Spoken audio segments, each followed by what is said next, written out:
my soul. I live for you alone everywhere. Seigneur, pour nos vies, nous bénissons le Seigneur pour nos familles. Nous bénissons le Seigneur pour la protection qu'il déverse sur nous chaque jour, pour la santé, la guérison qu'il opère chaque jour sur nos vies, sur nos enfants et sur toutes les personnes qui en ont besoin, au nom de Jésus-Christ. Je bénis encore le Seigneur pour son serviteur qui me fait l'honneur de me présenter encore ce soir devant vous. Je remercie Dieu pour sa vie, pour la vie de sa famille, et que Dieu le bénisse encore de plus de grâce, que Dieu le rende encore plus au nom de Jésus-Christ. Je salue mon épouse et que le Seigneur nous bénisse encore, parce que chaque jour, elle m'encourage, chaque jour, par sa présence, nous allons encore plus loin en profondeur avec Dieu. Amen.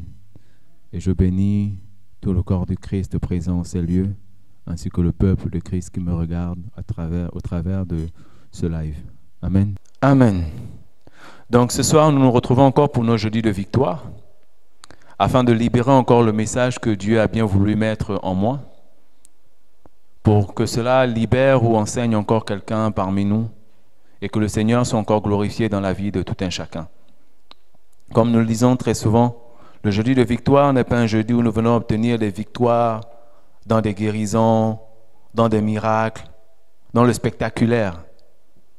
Mais c'est au travers de ces messages que le Seigneur répand encore sa présence dans nos vies. Parce que nous sommes déjà victorieux en Jésus-Christ. C'est lui qui a combattu pour nous. C'est lui qui est mort sur la croix de Golgotha pour nous. Et nous ne faisons que faire passer le message qui va libérer, qui libère encore des captifs ce soir, des captifs aujourd'hui. Au nom de Jésus-Christ, je vous remercie.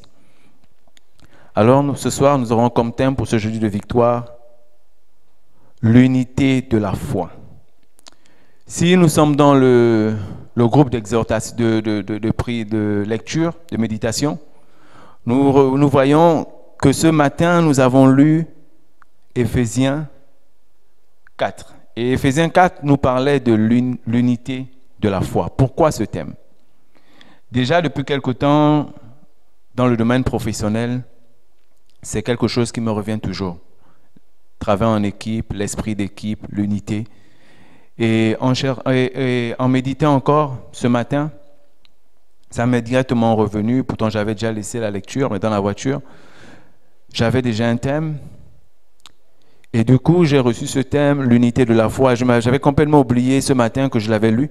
Et en venant regarder ma Bible encore, je me suis retrouvé face à face avec ce thème. Et je me suis certainement dit, c'est le Seigneur qui m'a certainement interpellé pour quelqu'un, peut-être aussi pour moi, parce que je vous avoue que ce thème me parle aussi énormément. Amen. Donc aujourd'hui, nous parlons de l'unité de la foi, afin de libérer plusieurs personnes. Nous sommes nombreux dans le monde qui aimons marcher dans la solitude, qui aimons marcher seuls. Nous aimons tellement notre indépendance. Nous n'avons pas souvent envie que quelqu'un vienne nous dire, fais telle ou telle chose, vois les choses de cette façon, vois les choses d'une autre façon. Nous aimons toujours donner nos avis, nous aimons toujours marcher en solitaire, parce que parfois nous disons qu'en solitaire, nous avons plus de bonheur, nous avons plus de joie, nous avons plus de décisions et nous pouvons choisir ce que nous voulons. Amen.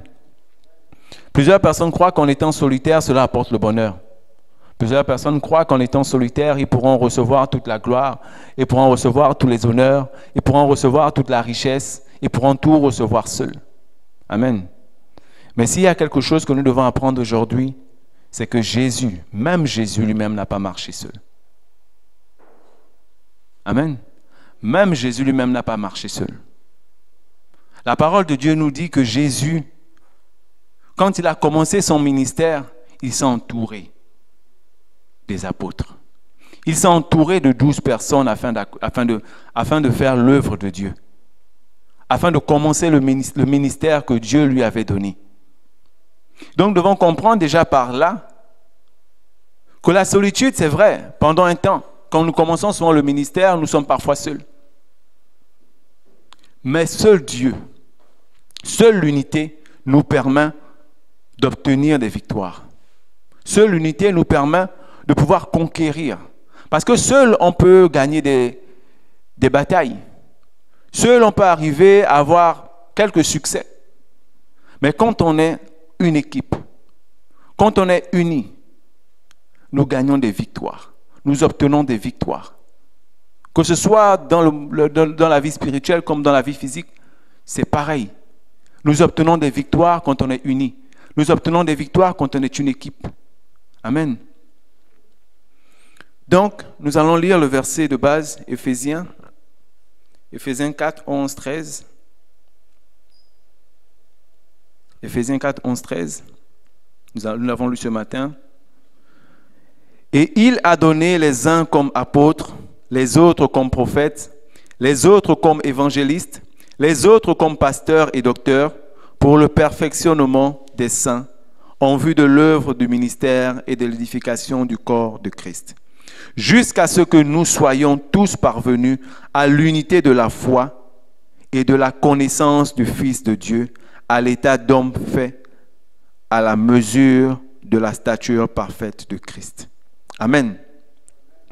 Nous comprenons bien là que chacun de nous avons un don. Chacun de nous avons été appelés pour un ministère. Chacun de nous avons été appelés pour faire l'œuvre de Dieu. Chacun avec ses compétences, chacun avec son don.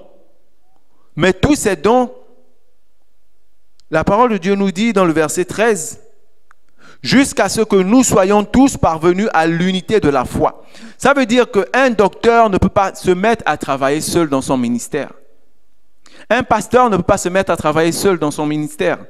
Nous avons besoin d'être unis pour pouvoir obtenir, pour pouvoir faire le ministère, l'œuvre de Dieu, pour pouvoir obtenir des victoires. Et comme je l'ai dit, la parole de Dieu est claire. La parole de Dieu nous montre un exemple parfait qui est Jésus. Jésus, quand il commence son ministère, comme j'ai dit tout à l'heure, Jésus a commencé par choisir les apôtres. Chacun certainement dans ces 12 apôtres avait son rôle. Chacun certainement avait quelque chose à faire, sa tâche à faire. Mais Jésus s'est entouré d'une équipe. Jésus s'est uni à des gens pour pouvoir accomplir l'œuvre de Dieu. Mais malheureusement, nous voyons que dans le monde, plusieurs personnes aiment marcher en solitaire. Plusieurs personnes aiment faire l'œuvre de Dieu seules. Se croient toujours puissants. Se croient toujours les seuls à accomplir des miracles. Nous entendons dans les radios, nous voyons même à la télévision, des pasteurs, des prophètes qui se disent seuls. Et nous voyons même le prophète Élie qui avait dit qu'il était le seul prophète qui restait, mais Dieu lui a rappelé en disant qu'il y a encore 7000. Donc nous ne pouvons pas faire l'œuvre de Dieu seul. Seuls ne pouvons pas accomplir tout ce que Dieu a préparé pour nous. Seuls ne pouvons pas accomplir tout ce que Dieu a préparé pour son œuvre, pour l'élévation de son œuvre. Nous devons être tous unis pour que nous puissions faire le ministère de Dieu. Amen. C'est ensemble que nous bâtissons l'édifice. C'est ensemble que nous bâtissons le corps de Christ. Ce n'est pas seul. Nous pouvons lire dans 1 Corinthiens 12, 21. 1 Corinthiens 12, 21.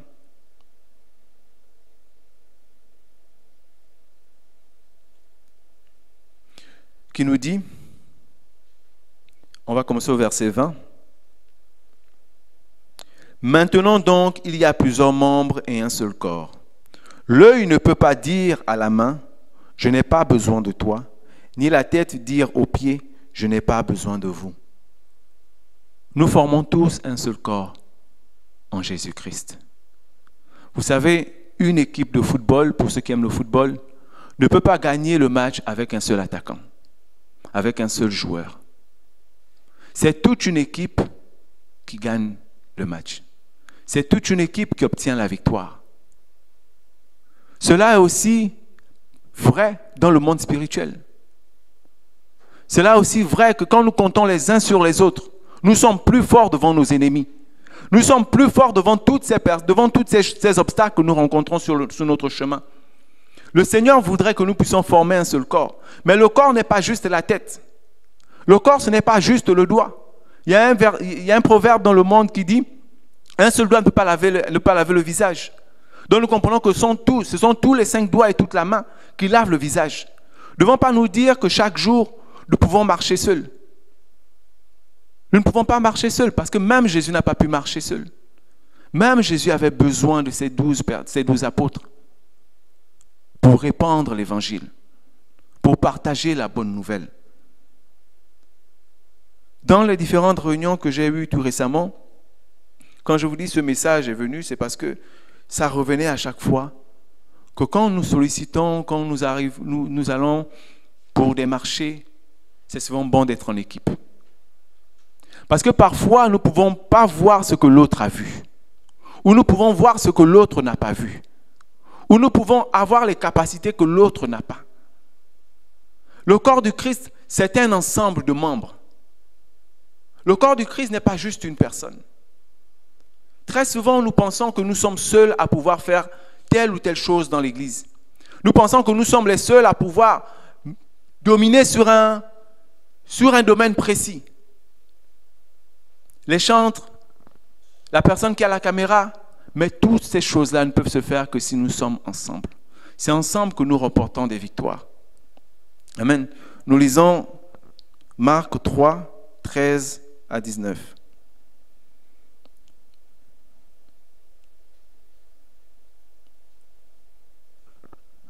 Nous allons lire jusqu'au verset 15.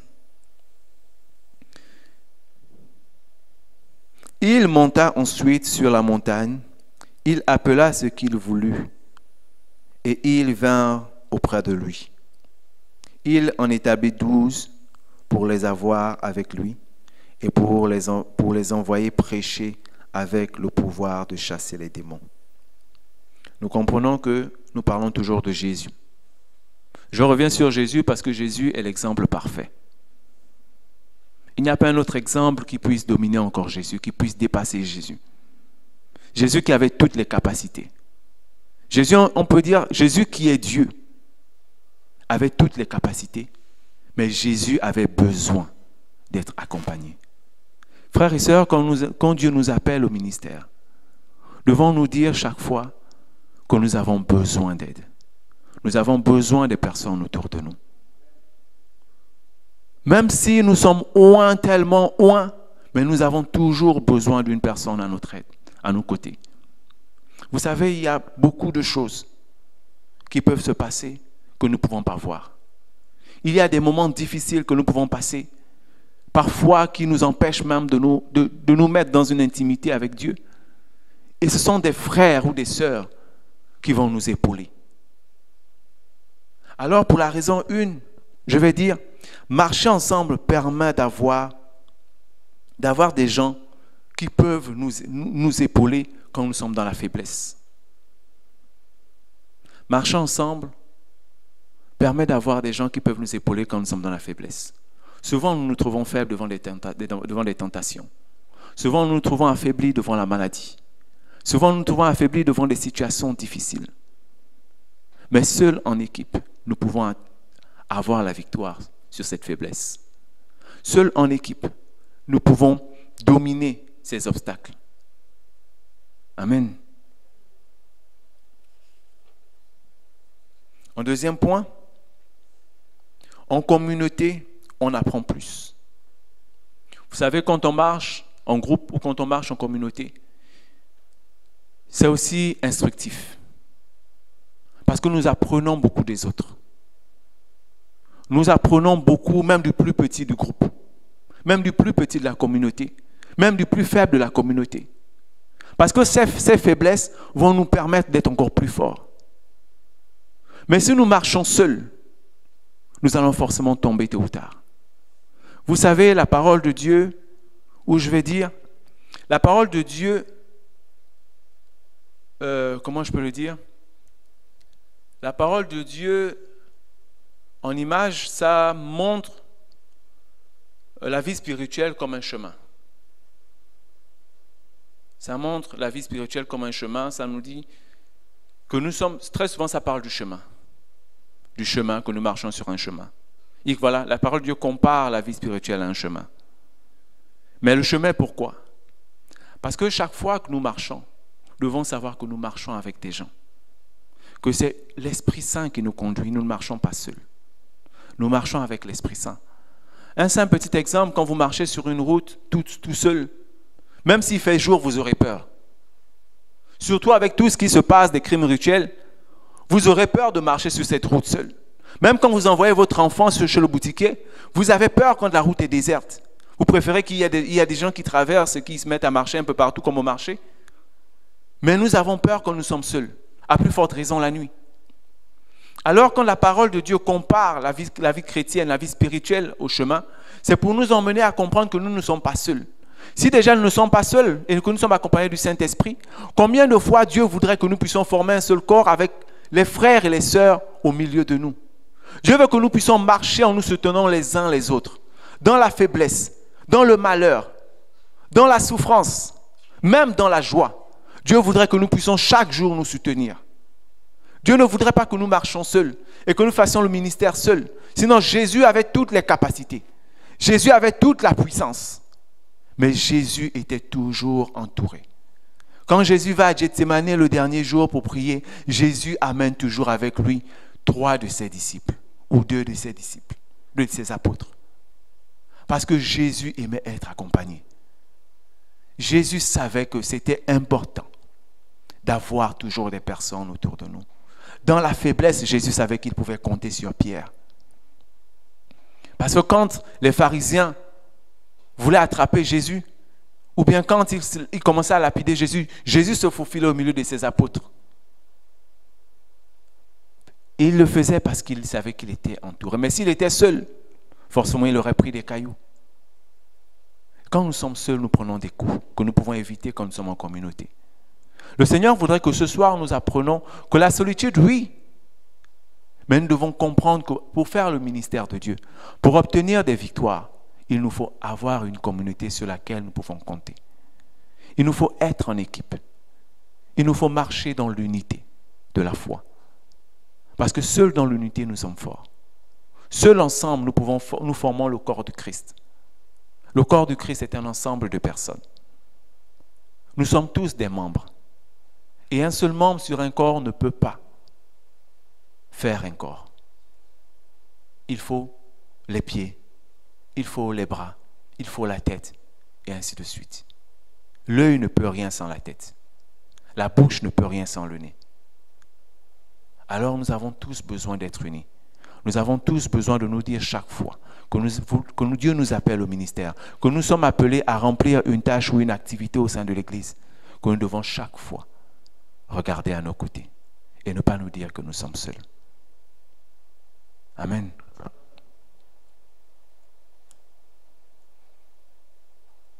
Alors, comme je disais, en troisième, pour travailler efficacement, il nous faut être unis. Parce que quand on est ensemble, on travaille mieux. Chacun amène ses compétences. Que ce soit dans le monde physique comme dans le monde spirituel. Où je suis fort, où je suis faible, c'est là où l'autre peut être fort. Alors nous nous soutenons. Quand nous sentons que nous sommes abattus, d'autres se relèvent pour prier pour nous. Et c'est ensemble que nous voyons le résultat. Parce que quand nous sommes unis, nous ne parlons plus d'une seule personne. Nous parlons d'une communauté. Nous parlons d'un ensemble de personnes. Nous parlons d'une unification de plusieurs personnes qui se sont mises ensemble pour faire l'œuvre de Christ. Paul avait besoin d'être accompagné. Jésus avait besoin d'être accompagné. Aujourd'hui, si nous décidons de marcher seuls, mais tôt ou tard, si nous partons, l'œuvre va s'éteindre. Le ministère va s'arrêter. Et plusieurs ministères se sont arrêtés comme ça parce que des personnes pensaient qu'ils pouvaient agir seuls. Ils pensaient qu'ils pouvaient faire le ministère de Dieu seuls. Ils pensaient qu'ils pouvaient accomplir la volonté de Dieu seuls. Et quand ils se sont éteints, quand ils sont tombés, il n'y avait personne pour les remonter. Quand ils se sont éteints, il n'y avait personne pour les relever. Ou pour relever l'œuvre, le ministère que Dieu avait mis en eux. C'est comme ça que beaucoup se sont éteints. Mais le Seigneur a besoin que nous puissions être ensemble. Afin que quand l'un est faible, l'autre est fort. Afin que nous puissions nous soutenir les uns et les autres. Mais c'est important. Ce qui nous empêche très souvent d'être unis, c'est l'égoïsme. C'est le syndrome de l'individualité. Nous pensons toujours que nous sommes les meilleurs. Vous savez, avant de monter, j'ai eu un flash quand j'étais encore plus jeune. Je commençais à peine le travail avec un ami. Et on était en train de faire un plan pour présenter à un client. Et en travaillant, je voyais que cet ami-là, ça me fait un peu rire, cet ami-là travaillait plus que moi. Mais on était chez moi. C'est lui, chaque fois, qui amenait les idées. Et ça m'énervait. Je voulais que ce soit moi, en fait. Et qu'est-ce que j'ai fait? Je suis allé au compteur, j'ai dit, j'entends le compteur. Et du coup, on a cru qu'il y avait une coupure. Mais on a tous deux perdu parce que le boulot, on l'a perdu. Vous voyez, quand on est seul, on perd. Parce qu'on veut tout gérer seul. On voudrait que ce soit nous qu'on voit. Et plusieurs personnes ont perdu des marchés comme ça. Plusieurs personnes ont perdu des ministères comme ça. Plusieurs personnes se sont même égarées de la voie de Dieu. Ont pris un autre chemin parce qu'ils n'aimaient pas entendre les conseils. Parce que pour eux, ils étaient super bishops. Parce que pour eux, ils étaient les super pasteurs que Dieu a amenés du ciel. Parce que c'était les super docteurs. Personne ne pouvait donner un conseil sur la parole de Dieu. Et plusieurs se sont éteints. À cause de l'orgueil. À cause du syndrome de l'individualisme. Plusieurs ont perdu l'œuvre de Dieu. Plusieurs se sont retrouvés sur des chemins où ils ne pouvaient plus faire de marche arrière. Plusieurs ont perdu la lumière que Dieu avait mise en eux. Alors le Seigneur nous appelle aujourd'hui à nous unir. Le Seigneur nous appelle aujourd'hui à l'unité de la foi. Afin que nous puissions former un seul corps. Afin que nous ne soyons pas dans les critiques, dans les mésententes, dans le mensonge. Mais que nous puissions sortir de cette obscurité qui nous fait croire que être seul, être indépendant, va nous faire obtenir des victoires. Si nous avons fait quelques tours de miracles, ça ne voudrait pas dire que nous avons gagné tout le troupeau que Dieu a préparé pour nous. Si nous avons guéri quelques personnes, ça ne voudrait pas dire que nous avons guéri toutes les personnes que Dieu a prévues pour nous. Toutes les personnes que Dieu a envoyées que nous devons guérir. Mais l'œuvre de Dieu se fait ensemble. Certainement, si Jésus aurait fait l'œuvre de Dieu seul, la parole de Dieu ne serait pas répandue aujourd'hui. Mais il avait besoin de ces 12 apôtres. Comme ces 12 apôtres après Jésus avaient besoin encore d'autres personnes. Paul avait besoin d'autres personnes. Pourtant, Paul a étudié dans une très bonne école. Mais Paul avait besoin d'autres pour s'étendre. Parce que Paul ne pouvait pas être à plusieurs lieux seul. Jésus savait qu'il ne pouvait pas se répandre, qu'il ne pouvait pas se multiplier. Alors Jésus avait besoin des gens. Aujourd'hui, Dieu t'appelle au ministère. Dieu sait que tu es un homme. Tu ne peux pas être à la fois à Okala et être à Ngonje. Dieu a besoin que tu répandes. Tu prennes des personnes autour de toi. Dieu a besoin que tu puisses compter sur des personnes qui vont faire le relais de ce qu'il a mis en toi. Alors tous, frères et sœurs, devons marcher dans l'unité de la foi. Tous, frères et sœurs, nous devons marcher toujours ensemble afin de former le corps du Christ. Amen. Nous lisons Ecclésiaste 4:2.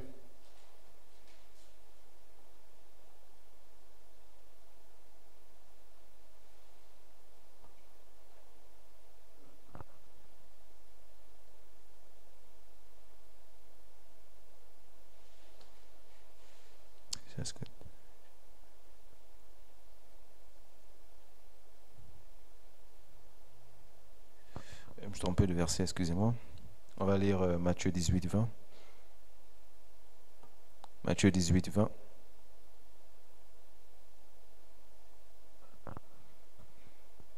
Car là où 2 ou 3 sont ensemble, en mon nom, je suis au milieu d'eux. Pour finir, c'est le verset que Dieu a bien voulu que je puisse partager. Parce que la parole de Dieu nous dit, car là où 2 ou 3 sont assemblés en mon nom, je suis au milieu d'eux.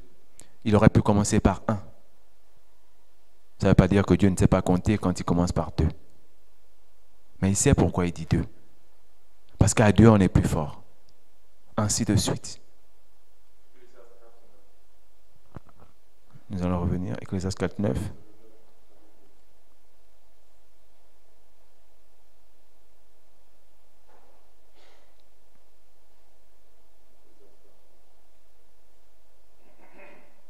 Oui, effectivement. Ecclésiaste 4:9. 2 valent mieux qu'un parce qu'ils retirent un bon salaire de leur travail. Comme je disais, Quand on est ensemble, le travail est efficace. Ensemble, nous rendons un rendu meilleur. C'est vrai que seul, je peux faire quelque chose de beau, mais ensemble, c'est encore mieux. Ensemble, nous pouvons apporter quelque chose de mieux. Ensemble, nous pouvons gagner du temps. Parce que où je peux faire quelque chose en perdant du temps, mais quand j'ai un frère, il peut rapidement faire cette chose et nous gagnons plus de temps. Nous gagnons plus de temps à répondre à la parole de Dieu. Nous gagnons plus de temps dans l'évangélisation quand nous sommes nombreux. Nous gagnons plus de temps dans la proclamation de la parole de Dieu. Nous gagnons plus de temps dans le ministère de Dieu quand nous sommes ensemble. Et forcément, le rendu de ce travail est efficace. Le rendu de ce travail est meilleur que quand nous sommes seuls. Le Seigneur a besoin que nous soyons unis. Le Seigneur a besoin que nous soyons ensemble. Il dit bien, là où 2 ou 3 sont assemblés en mon nom. Amen.